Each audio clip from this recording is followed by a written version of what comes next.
Welcome, fellow freaks, geeks, and nostalgic nerds to my channel, Slime and Slashers, where, yeah, we talk about everything from Nickelodeon slime to horror movie slashers, but plenty of stuff in between, including books! Because yes, I am mainly a booktube channel. However, I do cover other things occasionally, as my little intro line suggests. However, this is yet another book-themed video like a lot of my videos are. And today is a very special book-themed video because I'm very excited about this one. I'll be going through with you guys what I'm going to be reading for November. This isn't just any old TBR video. I'm actually hosting a readathon in November, and actually it's my first non-horror exclusive readathon because the prompts, I designed them to be very flexible. And basically, I think anybody could fit in any type of book they would want to read for any of the prompts. So I designed it to be pretty universal. And the readathon is called Nostalgic November Readathon. And the books that you choose for the prompts don't have to be nostalgic or old school. Essentially, the prompts themselves are just based on nostalgic stuff. Certain movies and shows that make me, in particular, feel nostalgic. And so, basically, the prompts are what's nostalgic, and you guys can fit in whatever you want into those said prompts, as I mentioned. Alright guys, enough blabbering. Let's get to the short intro so that I can tell you guys about my TBR.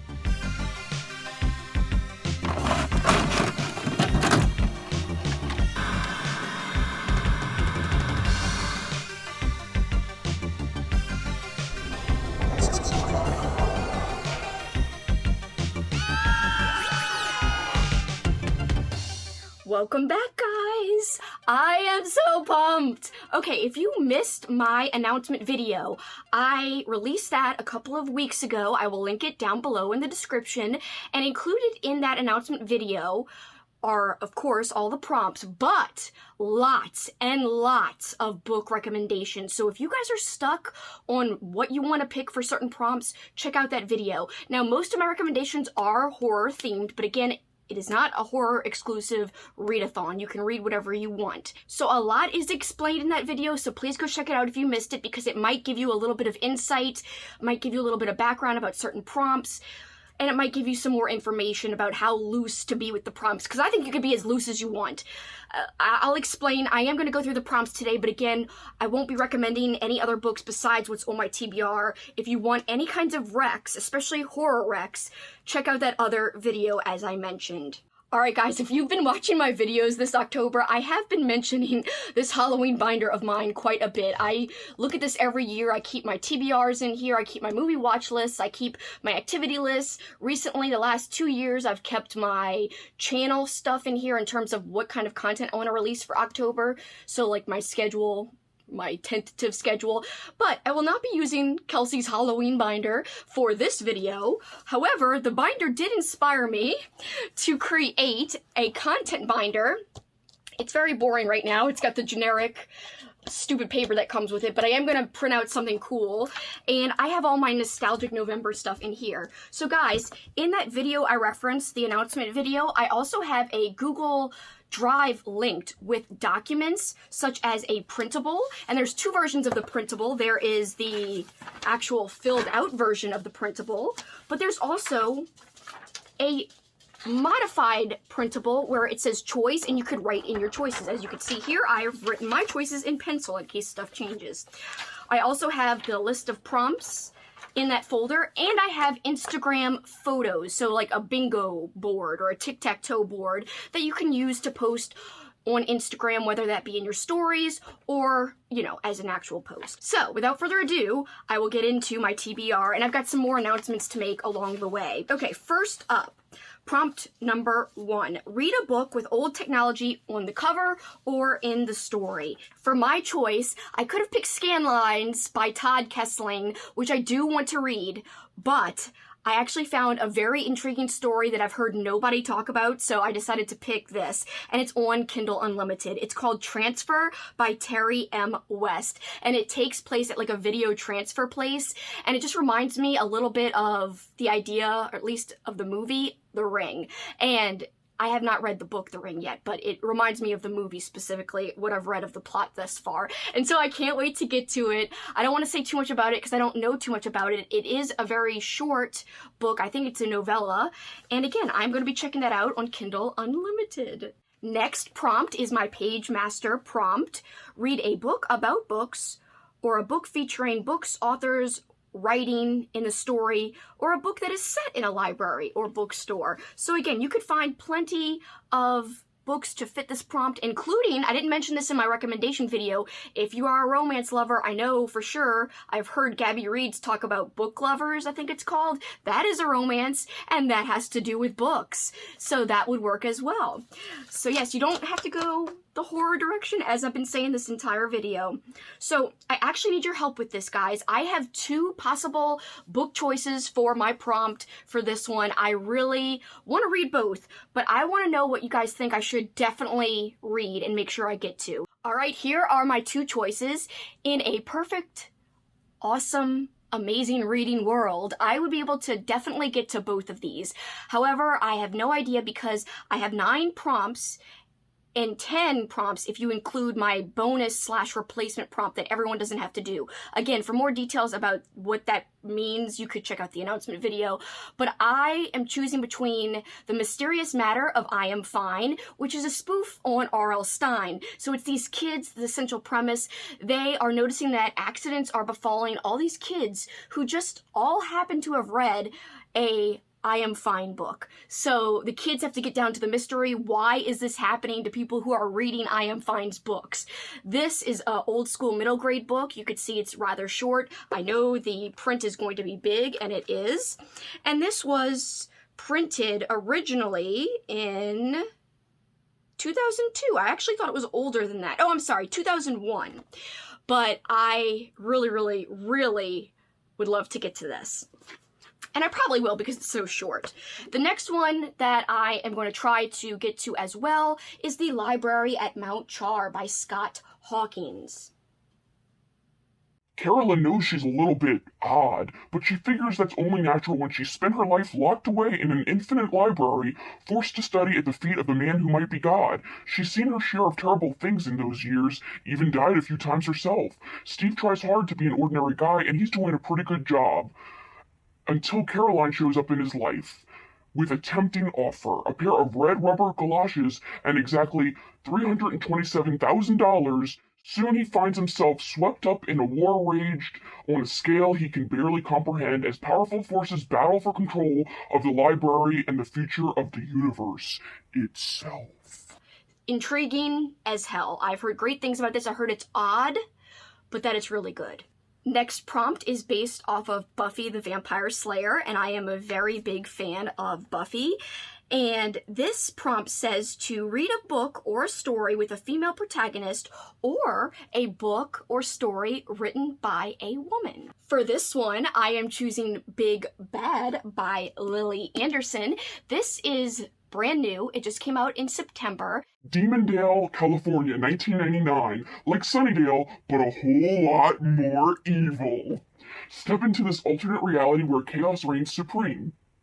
The mayor's sunshade has created permanent darkness over Sunnydale, fully opening the Hellmouth once and for all. Now the newly christened Demondale has become a safe haven for vampires, beasts, and all types of ruffians. It's never been better to be bad. Aspiring supervillains and super nerds attempt to hold their own in a town full of monsters, while 1100-year-old vengeance demon Anya is just looking for something to give her life purpose again, spending her days working at an evil juice bar. But soon word gets out, there's a new big bad on the scene, one more powerful and more destructive than anyone who has come before. She, of course, is Buffy the Vampire Slayer, and she's hell-bent on rooting out all of this reality's evil by any means necessary. Heck yeah! Next prompt is based on Teen Witch, and this is in honor of my friend who also really loves Teen Witch, and we've gotten each other the same Teen Witch gifts before, and I just adore him. He's one of my favorite people, so this is totally in honor of him. And the prompt is read a book with magic or magical elements, with witches, wizards, sorcerers, etc., etc. It could even be with a haunted object. Alright, so for this one, I'm going to be reading Practical Magic, and I am so excited. I don't even know if I've seen the movie adaptation of this, but I'm really excited to get to the book nonetheless, and I've heard wonderful things about this book from a lot of different people, and it's actually the book club pick for one of my personal book clubs that I run privately with my friend Kat. So I'm excited because a lot of people voted for it in the book club, and everyone seems to be really hyped up and jazzed about it, so it's gonna be a good time. Next up, mood read from 2000 or earlier, or you could read a book set in the 90s, 80s, or earlier. So basically, any old school book, or any book that is set in the 90s, 80s, 70s, 60s, 50s, whatevs. As long as it has that old school vibe or flair, it doesn't matter if it's an old or new book technically. Alright, so for this one, I am going to read a vintage book though. I'll be reading Bats by William W. Johnstone, and this is for my friend Kelly's book club. Her book club is called the From Hell Book Club, and as you might have guessed, the whole point of her book club is to read vintage horror paperbacks, aka paperbacks from hell. And I'm really excited to get to another Johnstone because this will be my third Johnstone read. The first was Toy Cemetery, and it was crazy. Grady Hendrix has talked about that book many times, about how batshit insane it is, and it's true. It's got a convoluted plot, ridiculous, over-the-top things unfold, absurd characters with ridiculous characteristics. So I gotta say, I also read another book by him this very year called The Uninvited, which was a killer cockroach story, and it was okay. At first I was kind of disappointed by it. I didn't think it was gruesome enough, but then something so over the top and ridiculous happened in terms of what would happen to people who got bit by these roaches that it was so enjoyable and hilarious. Also, there was this orgy described that took place in this mansion, and one of the phrases he uses to describe this orgy is like, he was doing her dog fashion when suddenly something's crawling up his leg and he feels a huge bite or whatever. And it's even more absurd than that. Like, I'm not even doing it justice, to be honest. It's so ridiculous. Who says dog fashion? I don't know. Instead of like, doggy style or something. It's weird to be talking about this on my channel right now, but it was in the book. I mean, what are you gonna do? It was there. So Bats, as you can imagine from the title, it's about killer bats, and I am intrigued to see how batshit crazy Bats is. I think it's gonna be fun because William Johnstone might be a really terrible, trashy writer in terms of it's not like the most poetic or well-written. However, it is usually a fun time. If you can get around his crazy, old school, problematic things he has in his books, like ridiculous sex scenes, etc., etc., it's still rather fun. And if you can handle plot points that just don't really make sense and really test your suspension of disbelief, then I'd say pick it up and give it a try if you are intrigued. Because Kelly's book club, we have a fun time in her Discord checking this out. You could find her channel and her Instagram at Kelly Hooked on Books. The next prompt is based on The Nightmare Before Christmas, and I love this movie because it represents my two favorite holidays at once, and of course, Christmas and Halloween. I really love both holidays. Of course, most people know me for liking Halloween, which, yes, that would be my ultimate favorite holiday. However, I do really enjoy Christmas. I gotta be honest with you. It's just a great time. I like the music, I love Christmas clothes, and I like Christmas horror movies and Christmas movies in general. Especially kid Christmas movies, like family movies. So I really enjoy that time of year as well. So this prompt is basically in honor of the movie, but also in honor of my two favorite holidays. So basically, read a book or a story set around Christmas or Halloween. And this could be interpreted as loose as you want. If you want to interpret around Christmas to mean just set in winter with no mention of the actual month, that's fine. That's more than okay. Even if the month happens to say January or whatever, or February, but it still has snow on the cover or in the story, you can count that as set around Christmas. That works for me. And if you want to count a book that's more, more based in autumn versus Halloween itself, that is fine as well.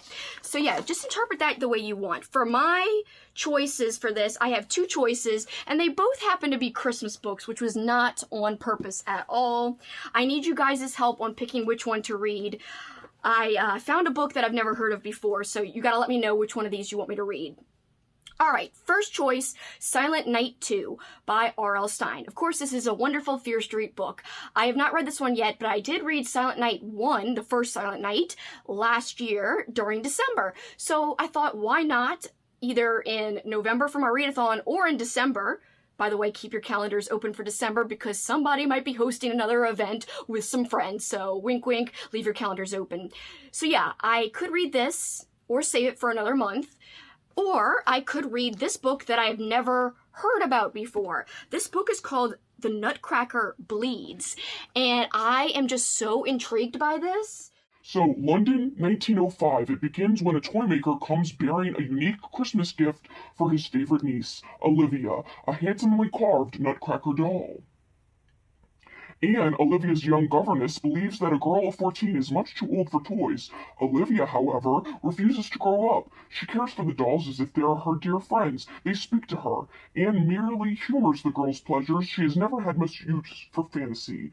Yet not even Anne can deny the curse. At the stroke of midnight, Anne is immersed in the horrific world of her unstable charge when a bite from a mouse makes her the size of a doll. She must brave the world of mangled and demented toys that have come to life. Each has his own agenda, the most unrelenting of which is the mysterious Nutcracker, who becomes Anne's only sane ally. So this is so cool. It seems to have demented toys. It seems to be a retelling of the flippin' Nutcracker, like, you know, the classic ballet, The Nutcracker, the classic story, The Nutcracker. This is a retelling, and it's like a dark retelling. So how cool is this? This is written by Lanny Lenore. Has anyone read this or heard of this or read anything else by this author? Let me know. And do you want to see me read this? Because it is chunkier than I imagined when I ordered it. I ordered it definitely thinking I was going to read this. When I saw the length, however, I was like, maybe I should stick in Silent Night 2 as a choice in case I can't finish this. And I think December will be too busy for me to read it in December either. So I could push it back to next year, or I could really try. I mean, this seems intriguing either way, and I just wanted to shout it out in the TBR video. Even if I happen to not get to it, at least you guys will have heard of it if you hadn't before. Next up is a prompt based on one of my favorite animated movies, and that movie is Fern Gully. Tim Curry is so creepy as Hexus, the crazy smoke villain, and at the end he turns into like this wild, crazy oil skeleton. It's very, very off-putting. It doesn't sound that scary, but it truly is when you're a kid watching that. Yeah, it's a wonderful movie if you haven't seen it. It's really, really beautifully animated too. I love animation, especially when it's done so well, and it was just a good movie, and lots of great voice acting in the movie as well. Robin Williams was a voice in the movie. He played the voice of Batty. So yes, this prompt is based on that movie, and the prompt says, read a book featuring nature on the cover or as a setting in the story. So again, woods, mountains, forests, a desert, really anything. You could be as loose as you want. My choice is The Auctioneer by Joan Sampson. This is on my 23 books to read in 2023 list. I very much want to get to it. I'm counting nature on the cover because you could see snow, and basically the cover shows outside somewhere, outside of this barn. And I've heard such great things about this book. So not only is it on my own list to read, did I say 2023? 22 books to read in 2022 is what it's on, not 23 books to read in 2023. I'm jumping ahead to next year. All right, so this is on my list, yes, but also I've just heard amazing things. A lot of people speak very highly of this book, so I think it's time for me to get to this. All right, next prompt is based off of the movie Toy Story. Read a book or story featuring toys or dolls in the story or on the cover. This one I have two books I'd like to get to as well. One I own physically, the other is going to be on Kindle. So the first choice for this prompt is The Dreaming Jewels by Theodore Sturgeon. And someone just commented on one of my recent videos that Sturgeon really writes really well. And I'm really intrigued. This is classified as a sci-fi book. However, it does have an evil doll on the cover. And I love spooky, creepy books that are set in or around a carnival type of setting. So this has that too, because you could see on the cover, it says Carney here. And there's like a creepy freaking lizard man over here. And I did give this as a recommendation in one of my book haul videos. Not in my recommendation video, which had the announcement of everything, but in one of my book hauls, I said this would be perfect for my November readathon. And I gave the synopsis. Essentially, the synopsis is this boy finds solace and refuge joining a freak show, and he ends up traveling with them. However, he brings this doll along, and the doll is kind of sinister, and he's basically got to contend with this toy. The toy is a clue to his incredible destiny, and that his refuge, the freak show, was dominated by a man who's in charge of the freak show, who would stop at nothing to find out what made the toy tick. So basically, the guy who runs this freak show is interested in this kid's toy, and I guess he's a sinister dude, and things unfold. So this just seems really intriguing, and it's an old school book. I doubt you guys would be able to find it, but I want to read it since I own it. I have to be very careful because I don't want to bend the spine. So I'm a little nervous to read it. So originally this was published in 1950.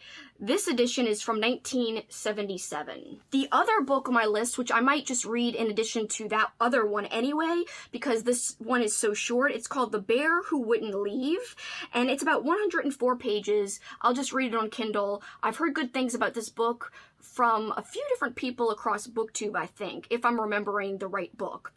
There's a teddy bear on the cover, so that counts as a toy on the cover, and I think the bear's somewhat sinister, just like the toy in the Dreaming Jewels book. I think the bear is sinister. Actually, let me correct that. I don't think that the Dreaming Jewels has a sinister toy. I think the guy who runs the freak show thinks the toy is powerful. So I'm not sure if the toy itself is like evil, but we'll see. The bear though, in this The Bear Who Wouldn't Leave book, seems evil though. All right, the 9th prompt, and this is the final main prompt.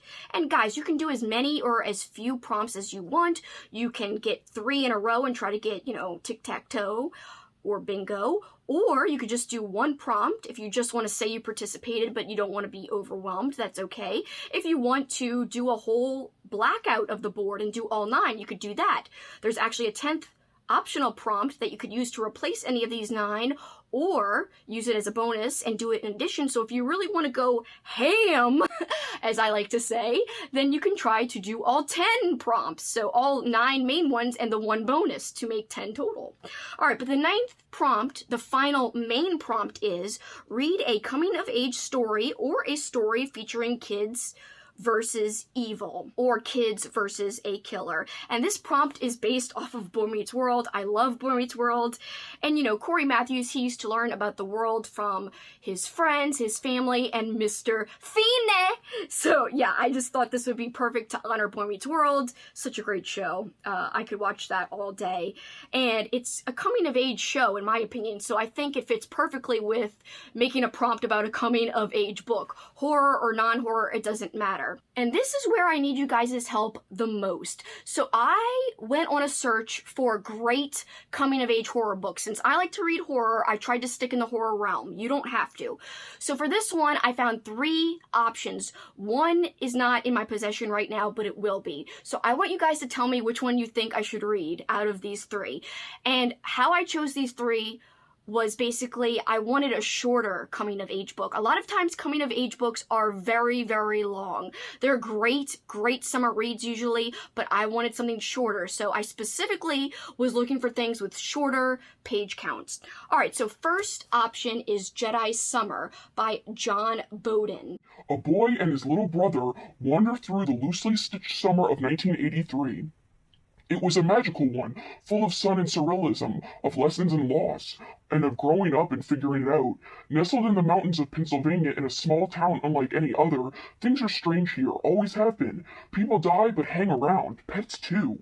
Everyone knows your name, and sometimes a thing as simple as a movie coming to the local theater is all it takes to keep you going. Next choice is Seeing Things by Sonia Taylor. And this one was intriguing to me because it's a coming-of-age book about a girl, which is more rare. Usually coming-of-age stories, they follow a boy or a group of close-knit boys. This one follows a girl named Abby, and I'm really excited about this one. The page count isn't too bad. I think this is the longest of my 3 options, though. So this one's 177 pages. This says, Abby Gilman has discovered that with growing up, there comes a lot of blood, but nothing prepares her for the trail of blood she sees in the hallway after class or the ghost she finds crammed inside an abandoned locker. No one believes Abby, of course. She's only seeing things. Then, Abby leaves for her annual summer visit to her uncle's house with tons of questions. The visit will give her answers the ghosts won't, but she may not like what she finds out. And the final option that I have for this prompt for my personal TBR is In the Scrape by James Newman and Mark Steensland. And the description says, most kids dream about a new bike, a pair of top-dollar sneakers endorsed by their favorite athlete, or that totally awesome video game everyone's raving about. But 13-year-old Jake and his little brother Matthew want nothing more than to escape from their abusive father. As soon as possible, they plan to run away to California, where they will reunite with their mother and live happily ever after. It won't be easy, though. After a scuffle with a local bully puts Jake's arch-nemesis in the hospital, Sheriff Teresa starts poking her nose into their feud. During a trip to the family cabin for the opening weekend of deer hunting season, Jake and Matthew kick their plan into action, leaving Dad tied to a chair as they flee into the night. Meanwhile, the bully and his father have their own plans for revenge, and the events to follow will forever change the lives of everyone involved. And this sounds fabulous. This is about 104 pages. And I definitely want to get to this as well. I want to read all of these at some point, but what do you think I should dip into first for this particular readathon for this particular month coming up in November? Let me know. Alright guys, and I actually picked something for the 10th optional prompt. As I mentioned, if you don't like any of the 9 main prompts on the board, and you're trying to do all 9, you could use this 10th extra prompt to replace any square you want on the board. So that's why I'm calling it like a bonus or a replacement. I'm going to try to do all 9 prompts and this one in addition, so that would be my 10th prompt. Alright, so this one's super simple and it's meant to be that way. Read a book with neon on the cover. And for this one, it works out perfectly. I am going to read The Dead Zone by Stephen King because I was already going to read it anyway. This is my official pick for the month of November for my friend Kat and I's fun little event we've been doing all year long during 2022, which is the Year of King, where we read a Stephen King short story or stories or a Stephen King book every month of the year, and we watch the accompanying adaptations or adaptation, if there's only one. So I will be watching the movie, which I've actually never seen, and I have never read the book either. So this is one of Stephen King's stories that I don't know much about, whereas other stories that I've read this year for our project, I have known about the essential premise of the stories because I have watched the movies before reading the book. In this case, it'll be super fresh. And why do I consider this neon? Well, there's some pink, some like hot neon pink, but also look how the words almost look to be neon. And this is like, I think it's the movie tie-in cover. So this is perfect. That is why I'm using that for this prompt. Not all editions of The Dead Zone look like this, but this version does. So I am counting it as neon on the cover. And again, you could use that as interpreting this prompt as you want to have a neon color, or you want a book with, it looks like neon light itself, because these almost look like lights versus color in terms of a neon.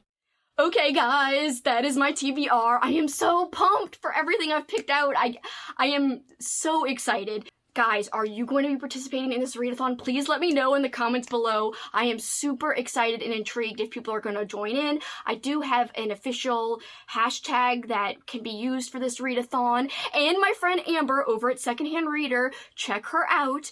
She will be co-hosting sprints with me because she offered to do sprints. She's like, have you ever thought about doing sprints on your channel? And I've never done it before.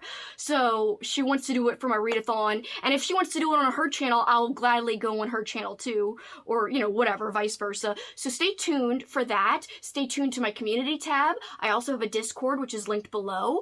And that will be updated there in terms of what date the sprints will take place. And I will also put that on my Instagram. You could find me there at SuperKickingIt. So yes, please follow me there if you aren't already, because there'll be a lot of November stuff posted on there in terms of updates and sharing things, and that way you could also tag me if you post anything, if you're joining in. So yeah, if you post any pictures of your TBR or anything like that, please use the official hashtag and please tag me if you can. And please, if you are a booktuber and decide to make a TBR video, please also tag me at Slime and Slashers. It should pop up when you start writing the @ symbol and start, you know, spelling out my name. It should pop right up. That way I'll be alerted if you do make a TBR video, so I won't miss it, because I definitely want to watch and make a little playlist of everybody's TBR videos, because I think that would be a lot of fun. I am so pumped, and I hope no one feels pressure, because I know we're all coming off of a stressful, busy time in October, but my whole thing behind this readathon is November sometimes feels like a bummer after October is over, because, you know, Halloween's done with, we have to wait a whole nother year. And yes, Thanksgiving is cool, and then Christmas is around the corner, but I just thought this was a cool way to keep the excitement going and to keep basically our minds moving and have something fun to look forward to in November, so that we're not, you know, struck with the post-Halloween sads or anything like that. So I'm extra pumped, because I think it's going to make November a little bit more entertaining and eventful than it would have been otherwise. So again, guys, shout it out if you're participating, and I'm so honored if you do want to participate, because it's always more fun if you guys join in. And by the way, I'm behind on responding to comments. Please don't kill me. So because I haven't responded in a long, long time, I've tried a little bit here and there, but I've really got to respond to even more. Just know that I love your comments. I am going to be interacting more in the future. Once Halloween is over, it's just been so hard with all these freaking videos I've been making. I've been making so many videos. Alright guys, but for this video, that is it for me. Till next time, guys, you know what you can do. Keep on killing it. Look at my earrings. It's killers.